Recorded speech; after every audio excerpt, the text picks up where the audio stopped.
when I rewatched the show a second time, I was just like, oh, the music. It's I don't know. I'm Fellow a big. Travelers was Fellow Travelers was one of those shows, and again, there's no bullshit aside. It's like it happens so rarely.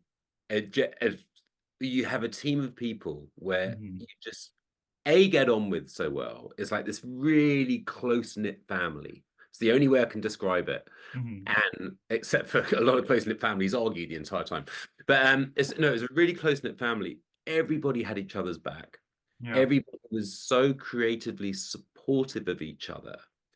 And at the end of it, yeah, and it was such a unique project and such intense project, and yeah, the yeah, subject matter, everything. I mean, it's so of its time as well, even though it was, how many years ago. right.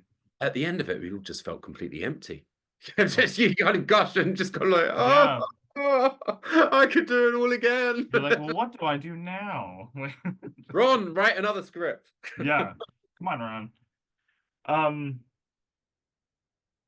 I guess in a general sense, I did want to ask, this is like a very, I mean, you mentioned, there's tension here. We're dealing with people who are concerned with quite literally all American activities. You have, these big historical figures playing into the story. Um, I think the show is sneakily huge. You have the sort of this intimate, beautiful love story, but also the world going on around them. And I guess when you start composing like this, like I don't say like where do you start, but I guess where do you start? Well, I started at my grand piano through my live room Hmm. because Ron was up. Ron, the wonderful showrunner and creator, Ron Hmm. knows. He was up in Toronto shooting, and so we'd had a chat, and he said, "Yeah, will you do it?" And he'd sent me all this stuff, and I was like, oh my God, I'd adore to do this. Yeah.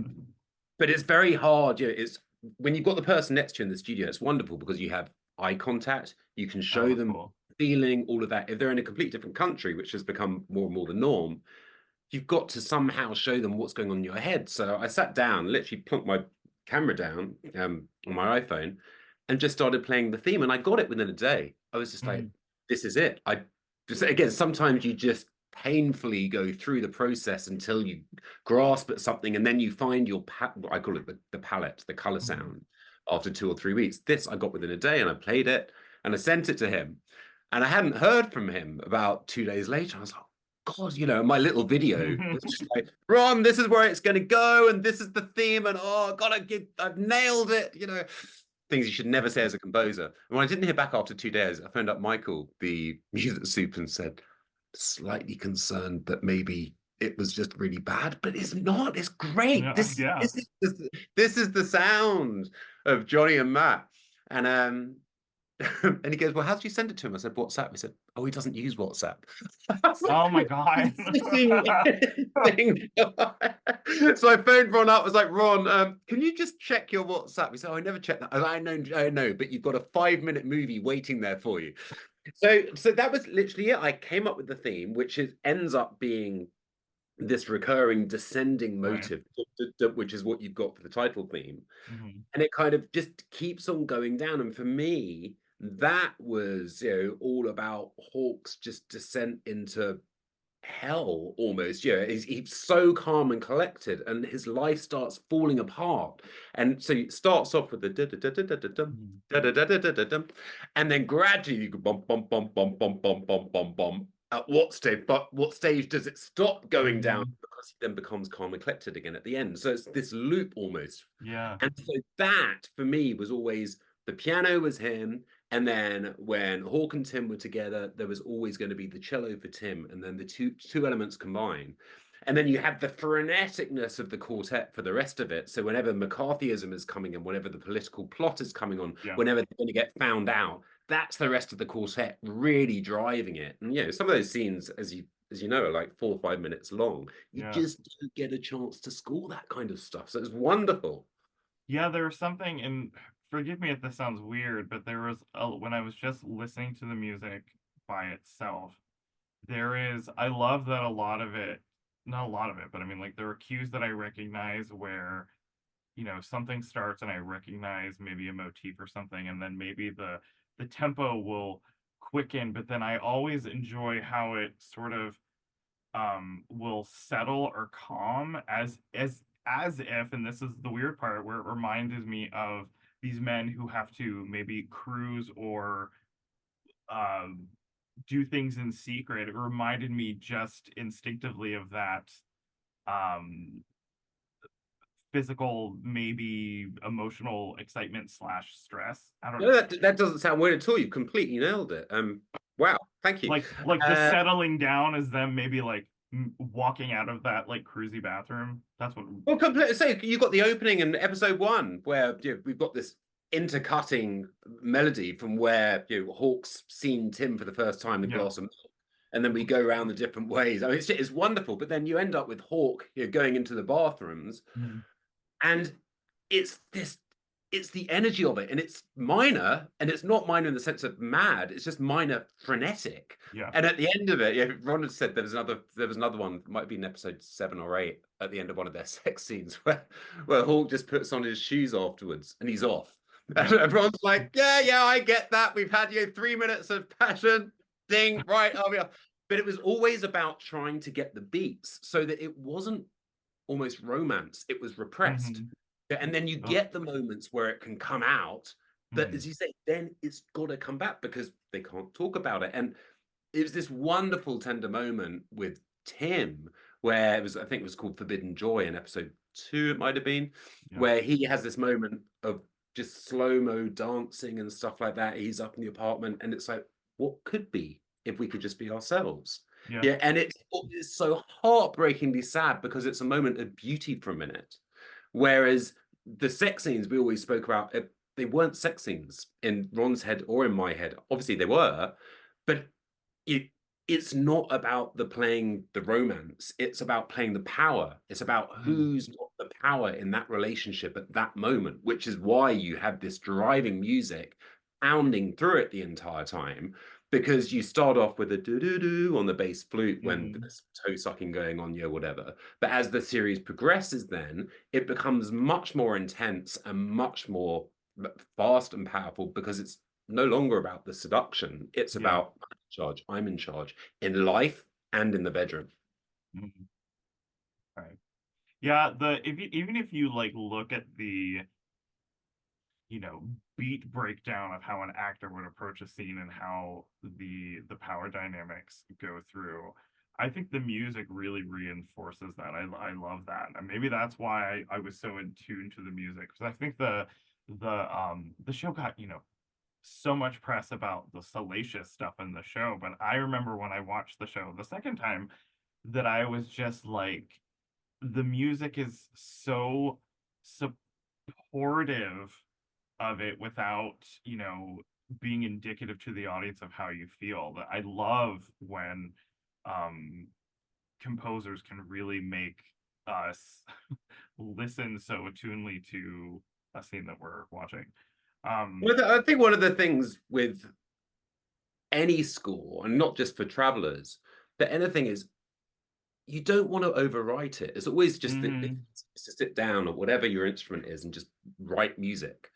But the pauses are as important as where the music actually is. And Ron and I spoke for this for ages, about where not to have it, when to have it, and when to bring it in the first time that Tim and Hawk meet in Tim's bedroom. And it's like, do we want it coming in now? Oh no, because again, it's like the relationship. It's like, no, it's awkward. That yeah, silence is so awkward, but also yeah. incredibly powerful. And as soon as you add music to it, it actually lessens it sometimes. So again, it's that kind of less is more thing, and sometimes. But the Mhm. motifs, as I say, for me, it was always about those things on the piano and then the cello, and then they come together. And in the final episode, I never know when you can do spoilers and when you can't. I think it's long enough now. But in the final scene, where you have a 5 or 6 minute cue, and Yeah. there's virtually no talking, and Ron really pushed me. It was the one time when he was just like, piano is not enough. I was like, no, it is. He's like, no, it's not. And I went and did some strings, and it's like, oh no, that is, but it's too sentimental now, and trying to find that balance. And at the end, you kind of look back and it's a 5-6 minute arc. And I again, love that piece of music so much. the whole scene's just, I tear up just thinking about it. But it's like, but it's just something about that. And when you've got such wonderful performances as Alison, as Matt, as Johnny, as all of them, it just makes it bloody easy as a composer, because you're not trying to salvage anything. You're not trying to help anything. You're just doing your thing. And what you're being called to see when you see a first cut is how you react to it. Yeah. And sometimes, and some things, when the acting's maybe not quite there, or you're waiting for VFX to come or green screen or whatever, it's hard to react to it initially. Whereas with this, it was just easy. Everything about it was easy because it was such a wonderful family. And Yeah.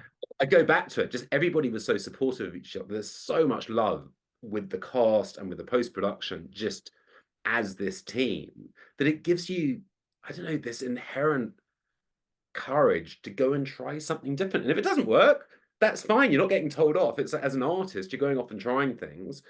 And look, if this is too full on as a 3-minute digger, because it stands alone as a chamber piece. Yeah, you could play that as a concert. So a lot of the time, that's not going to work for a film soundtrack. So it's like, well, look, let me try it, because I think this could be a really cool and bold way of doing it. And if it doesn't, well, we'll do something safer. And Ron just kept, no, it's great. Off you go. Off you go. Could I ask you about a couple of specific cues? Sure. I guess we're talking about it a little bit. The track that is called Hawk. I wrote some really nerdy notes for all these songs that I wrote. I wrote quick, elusive, like water. Like, we don't want to stay on the notes too long. The echo has, let me read my own stuff. The echo has feelings of not wanting to get caught. Yeah. I guess with a very specific character like Hawk, I'm fascinated by that character. A man who will do absolutely, will stop at nothing in order to make sure that he lives the life that he wants to live, or the life that he needs to live. Including throwing away his love. Yes. Yeah, and that's the thing. It's like, you can be as twisted as you want, but for someone to actually break through wherever your heart is, I sold mine ages ago, but but wherever your heart is, I never had one, so yeah. but for someone to break through that outer strength, Yeah, to get there, and he's still like, no, I'm going to throw him under a bus. And it's like, oh, dude, you're ruining it. So yeah, I mean, again, from a music point of view, is actually not overly complicated. It's a case of, here's this character, but nothing comes through. It's minor, it's harsh.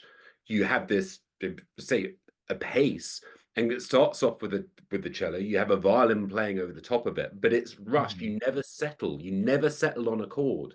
And we're always talking about that from a point of view of, as a piece of music, as a scene end, a lot of the time you'll have a resolve. Yeah. So dum bum bum.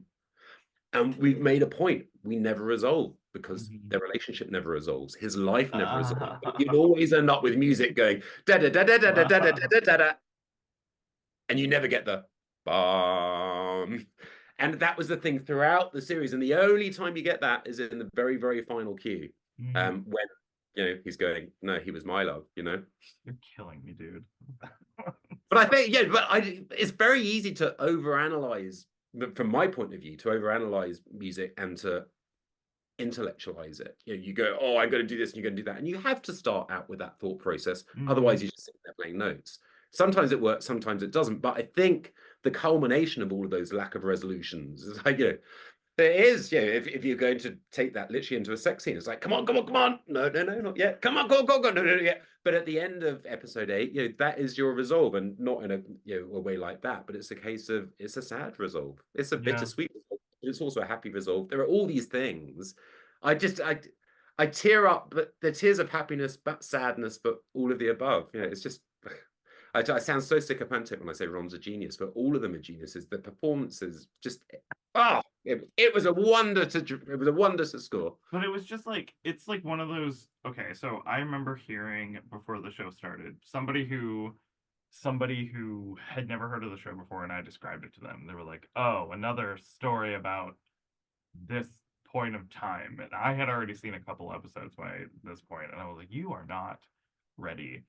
And you can tell how great the writing, performing, directing, the crafts, the score is so good because we keep, and there's a reason why we keep coming back to these moments in history. I know we're you know, it's based on a book, a novel, but I mean, like, there's a reason why we keep coming back to it, and there's a reason why I that friend actually saw the show and he was like, "You were right. I cried like an idiot when the show was over." And I was like, "Yeah." So, But um, it's actually it's not just about, for me, it wasn't just about the love side of it. mhm, I knew of McCarthyism. yeah, I didn't really know, what it was, and suddenly seeing what it was, and people frightened to be themselves, and you can't do it. It's the bloody same now. mhm, Things have changed, but things haven't changed. It's like, can't we just let people be people? It doesn't matter who we are, what we are. Why is everyone so frightened when the world lives in fear?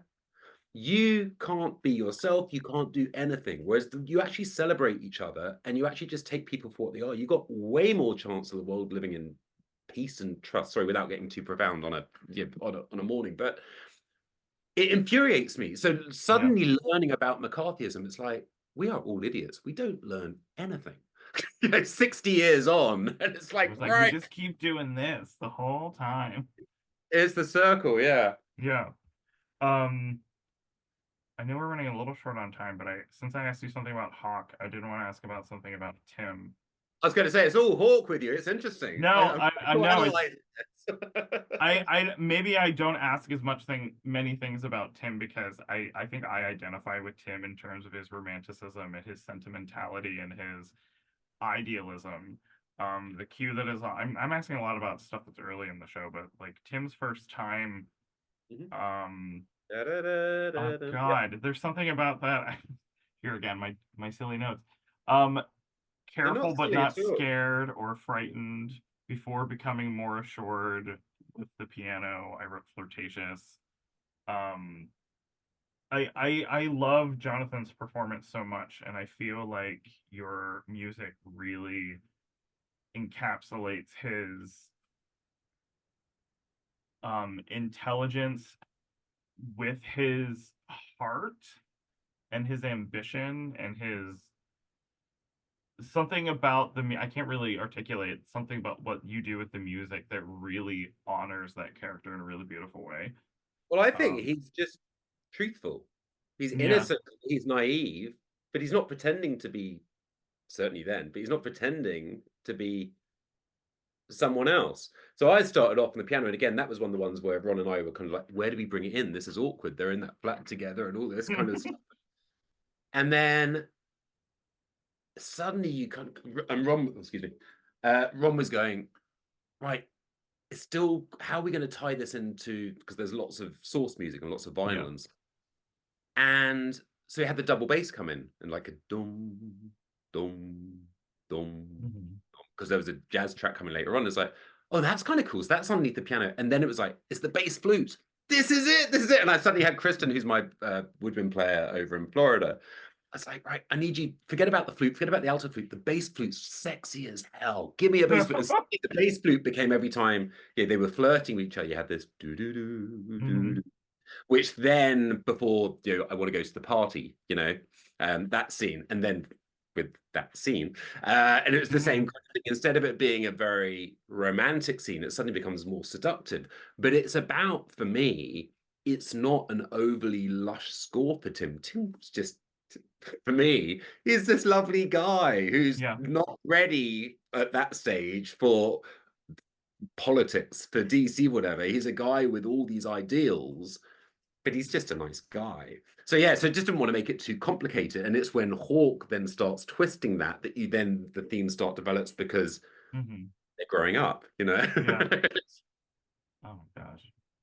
Yeah. There's the set after I'd seen the show for the first time. I went back and just the first scene of them at the very first scene where he has the glass of milk and they like cheers at each other. And I was like, oh, you poor bastards! You have no And you idea what you're in for.